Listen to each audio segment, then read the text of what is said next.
Hello everybody. Real quick, I'm just going to do a little instructional on how to install a boost cab vacuum gauge in a Hyundai Veloster Turbo.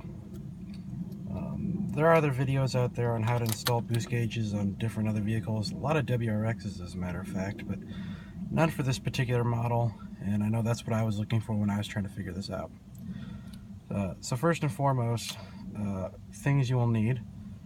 Of course, you're going to need the gauge and the mounting equipment itself.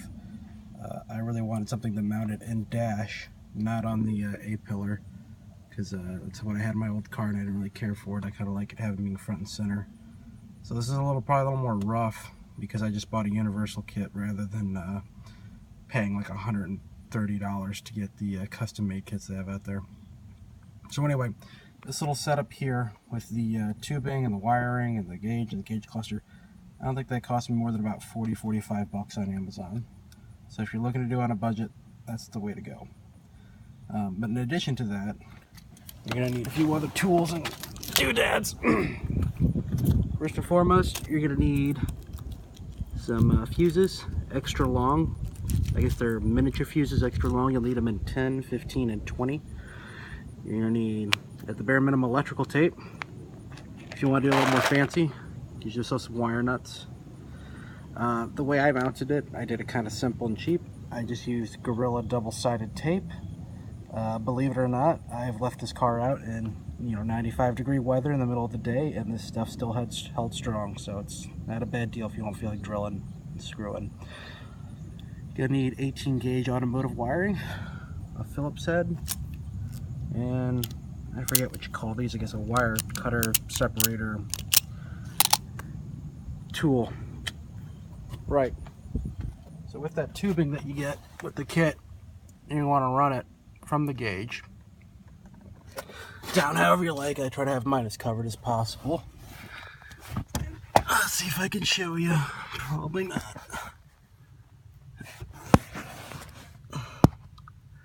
There is a little soft spot where all the wiring goes through your firewall right there. It's kind of between the clutch and the brake pedal, way up in there. That's going to probably be the most physically demanding part of this project, is getting a hole through there. Believe it or not, I just took a Phillips head and pushed it on through and punctured it.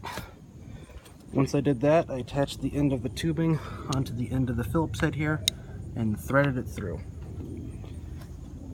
After you've done that, go ahead and open up your hood here and find where it came through.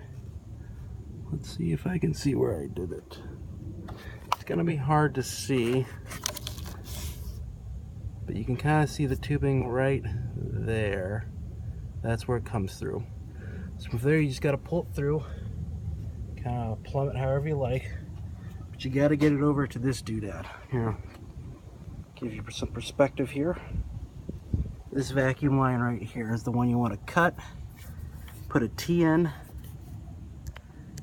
and that's what you're going to plumb your vacuum line to. No need to get any extra little whatevers. I know someone sells a kit or a little thing that screws on here. You don't need to do that. Just tee it into that vacuum line, you'll be golden. Once you've done that, you'll have the boost vacuum that you need. However, you won't be able to see crap without wiring it in.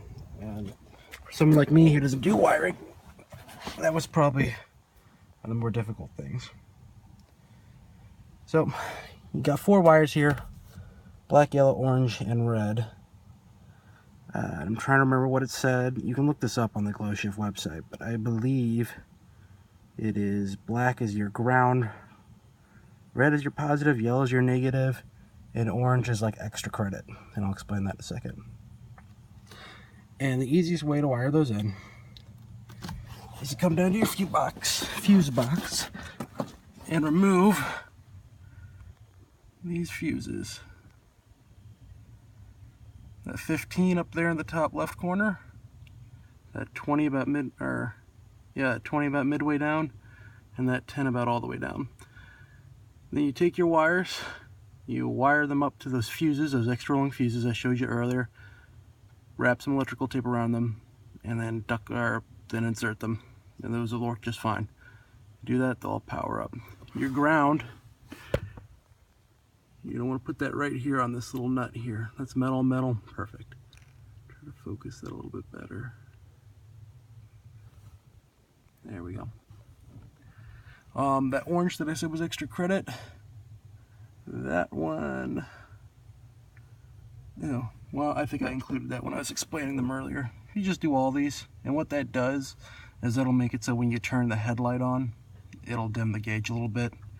Totally unnecessary, it just adds a little bit of professional flair to your job. Now you can clean yours up a lot better than I did mine here. I think you can actually even buy little piggyback fuses instead of wrapping the wires around, but I could only find them in 10 amp. And as I said before, you need a 10, 15, and a 20 amp. But it's all sort of a moot point for me, because again, if I remember how this works, once you put the fuse cover on, no one's going to see it. You can kind of see it here where I ran all the stuff. And if that bothers you, then maybe this sort of build isn't for you. I still might go back later and just electrical tape all these things together so it looks like one solid line. Again, just to add a little bit of professionalism.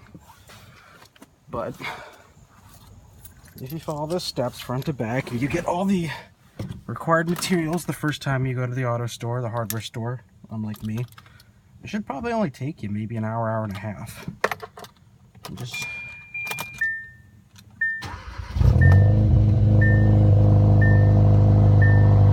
sort of the proof. Of course, this changes colors.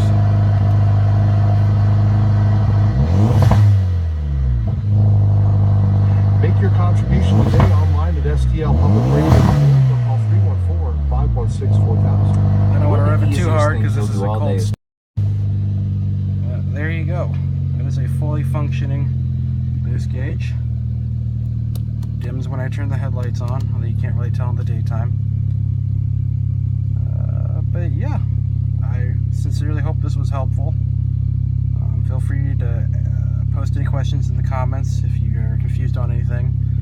But I just remember how frustrating it was trying to figure this out when there was no model-specific guide for my car.